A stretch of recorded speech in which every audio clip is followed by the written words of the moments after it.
السلام عليكم ورحمة الله تعالى وبركاته. العطلة الصيفية بالمغرب فرحة جميع التلاميذ والتلميذات والمغاربة.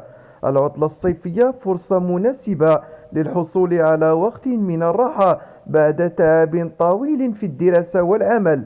مدتها تتزاوج شهرين متتابعين، خصوصا أنها تأتي في شهور الصيف حيث الأجواء الجميلة والدفء الكثير وسحر الليالي التي يجتمع فيها الأهل والأحباب والأصدقاء، وقضاء وقت رائع في كل ما يشعرنا بالمتعة والمرح ويدخل السرور للنفس.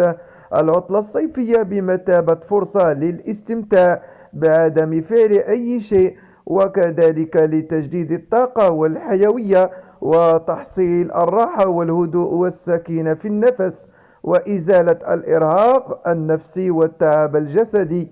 من المهم استغلال العطلة الصيفية في أشياء ترجع على الشخص بالفائدة والمنفعة دون الإفراط أو التفريط في فترة المرح والمتعة.